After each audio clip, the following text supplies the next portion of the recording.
अगर मैं आपसे कहूं कि शेयर बाजार की अगली बड़ी हलचल समझने के लिए सिर्फ निफ्टी, सेंसेक्स या फिर S&P 500 नहीं बल्कि एक ऐसा नंबर भी देखना चाहिए जो बॉन्ड मार्केट में चलता है।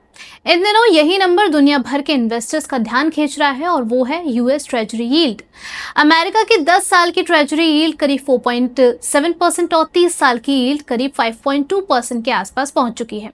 और जैसे जैसे लंबी अवधि की यील्ड ऊपर गई, शेयर बाजार पर भी दबाव देखने को मिला। लेकिन सवाल है कि बॉन्ड की यील्ड बढ़ने से शेयर पर क्या फर्क पड़ता है। अब इस बात को समझने के लिए पहले बॉन्ड को समझते हैं। आखिर बॉन्ड क्या होता है? मान लीजिए कि अमेरिकी सरकार को सड़क, डिफेंस, इंफ्रास्ट्रक्चर या दूसरे खर्चों के लिए पैसों की जरूरत है। सरकार आपके पास आती है और आपसे कहती है कि आप मुझे पैसे उधार दे दीजिए, मैं आपको उस पर ब्याज दूंगा और तय समय बाद में आपका पैसा भी वापस कर दिया जाएगा। और यही जो बात है वो मोटे मोटे तौर पर बॉन्ड होती है।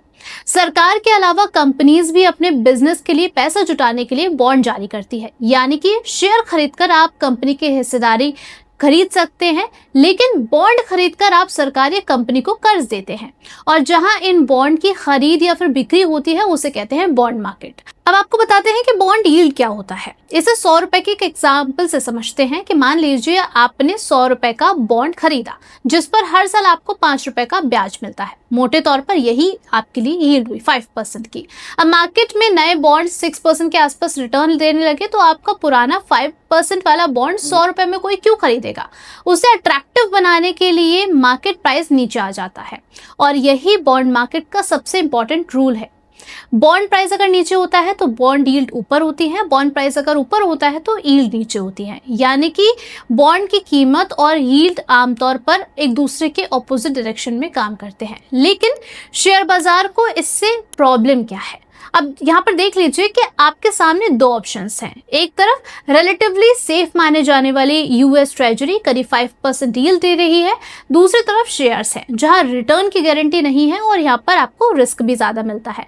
अब इन्वेस्टर सोचेंगे कि अगर मुझे कम रिस्क वाले गवर्नमेंट बॉन्ड में ही अच्छा रिटर्न मिल रहा है तो शेयर पर एक्स्ट्रा रिस्क क्यों लेना चाहिए। यहीं पर पहला कनेक्शन आता है। बॉन्ड यील्ड जितना अट्रैक्टिव होता है, शेयर्स को इन्वेस्टर का पैसा अट्रैक्ट करने के लिए उतना ही ज्यादा पोटेंशियल रिटर्न जस्टिफाई करना पड़ सकता है। अब यहाँ पर दूसरा बड़ा कैच ये है कि कंपनियों का लोन महंगा है। हायर बॉन्ड यील्ड अक्सर इकोनॉमी में बोरोइंग कॉस्ट के ऊंचे रहने से जुड़ी होती है। अगर कंपनियों को नया कर्ज ज्यादा ब्याज पर मिलता है तो उनका इंटरेस्ट एक्सपेंस बढ़ सकता है। इंटरेस्ट एक्सपेंस बढ़ा तो प्रॉफिट पर प्रेशर आएगा और शेयर प्राइस पर भी इसका दबाव पड़ सकता है। अब यहाँ पर तीसरा सबसे इंपॉर्टेंट कैच ये है वैल्यूएशन। शेयर की आज की कीमत सिर्फ आज के प्रॉफिट पर ही डिपेंड नहीं करती है। इन्वेस्टर यहाँ पर यह भी देखता है कि कंपनी अगले 5, 10 या फिर 15 साल में कितना पैसा जनरेट कर सकती है। लेकिन जितनी इंटरेस्ट रेट और रिक्वायर्ड रिटर्न बढ़ती है, भविष्य में मिलने वाले पैसे की आज की वैल्यू उतनी कम हो जाती है। और इसलिए जब बॉन्ड यील्ड तेजी से ऊपर जाता है तो हाई वैल्यूएशन ग्रोथ और टेक्नोलॉजी स्टॉक्स पर ज्यादा दबाव देखने को मिल सकता है। तो आपके मन में ये आ रहा होगा कि क्या बॉन्ड बढ़ी तो मार्केट का गिरना तय है? यही सबसे जरूरी बात है कि बॉन्ड यील्ड बढ़ने के पीछे रीजन क्या है, ये सबसे ज्यादा इंपॉर्टेंट चीज है। अगर यील्ड इसीलिए बढ़ रही है क्योंकि इकोनॉमी मजबूत है, ग्रोथ अच्छी है और कॉर्पोरेट प्रॉफिट तेजी से बढ़ रहा है तो शेयर मार्केट हायर यील्ड को एब्जॉर्ब कर सकता है। लेकिन अगर यील्ड इन्फ्लेशन, भारी गवर्नमेंट बोरोइंग या फिर फिस्कल डेफिसिट की चिंता की वजह से लगातार बढ़ रही है तो मामला जरा यहाँ पर लोगों के लिए अनकंफर्टेबल हो सकता है। यानी कि सिर्फ ये मत देखिए कि बॉन्ड यील्ड घटी है या फिर बढ़ी है, बल्कि ये भी देखिए कि यील्ड बढ़ क्यों रही है, इसके पीछे का रीजन क्या है। लेकिन पूरी दुनिया यूएस बॉन्ड यील्ड ही क्यों देख रही है? क्योंकि यूएस ट्रेजरी मार्केट दुनिया के सबसे इंपॉर्टेंट बॉन्ड मार्केट में से एक है।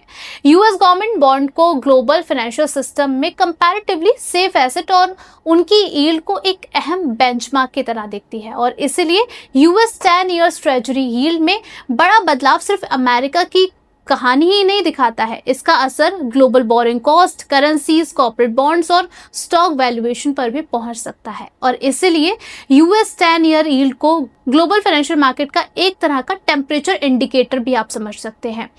अब आते हैं अगले क्वेश्चन की तरफ कि अमेरिका इतना बॉन्ड बेचता आखिर क्यों है? सरकार की इनकम आती है मेनली टैक्सेस और दूसरे रेवेन्यूज से, लेकिन अगर सरकार 100 रुपए कमाती है और खर्च 120 रुपए करती है तो बाकी 20 रुपए कहाँ से आते हैं? बस इसी गैप को पूरा करने के लिए सरकार डेट यानी कि कर्ज लेती है। अमेरिका इसके लिए ट्रेजरी बिल्स, नोट्स और बॉन्ड जारी करता है। कर्ज लेना अपने आप में प्रॉब्लम नहीं है, अगर उस पैसे से प्रोडक्टिव इंफ्रास्ट्रक्चर, टेक्नोलॉजी और इकोनॉमिक ग्रोथ बढ़ती है तो ये जो पूरा कर्ज या फिर आप डेट कह रहे हैं वो यूजफुल मैनर में यूज होता है। कंसर्न तब बढ़ जाता है जब डेट लगातार तेजी से बढ़ रहा हो और उस डेट पर इंटरेस्ट देने का खर्च भी भारी लगे।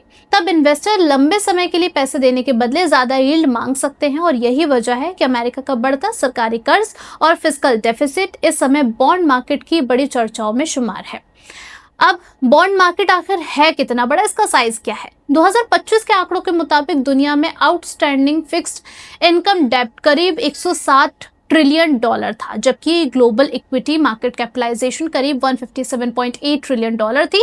दोनों नंबर्स को exactly apple to apple compare नहीं किया जा सकता है, लेकिन यहाँ पर एक चीज काफी ज्यादा क्लियर है कि बॉन्ड मार्केट शेयर मार्केट जितनी ही बड़ी ग्लोबल फाइनेंशियल स्टोरी है। अमेरिका में 2026 की पहली तिमाही का आउटस्टैंडिंग फिक्स्ड इनकम सिक्योरिटीज करीब 50.5 ट्रिलियन डॉलर था, जिसमें यूएस ट्रेजरी सिक्योरिटीज करीब 30 ट्रिलियन डॉलर थी। यानी कि इस मार्केट में अगर बड़ी हलचल होती है तो उसका असर दुनिया भर में महसूस होना कोई हैरानी की बात नहीं है।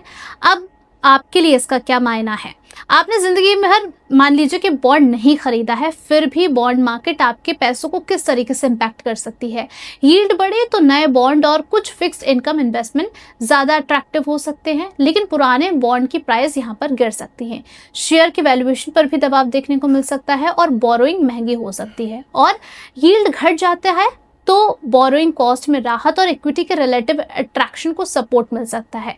हालांकि हर बार ऐसा होना जरूरी नहीं है, इसलिए अगली बार जब भी आप सुने कि यूएस 10 ईयर्स ट्रेजरी यील्ड तेजी के साथ बढ़ रही है तो इसे सिर्फ अमेरिका के बॉन्ड मार्केट की एक खबर समझ करके इग्नोर मत कीजिएगा, क्योंकि कई बार शेयर मार्केट में क्या हो रहा है इसका बड़ा क्लू बॉन्ड मार्केट पहले से ही इंडिकेट कर सकता है।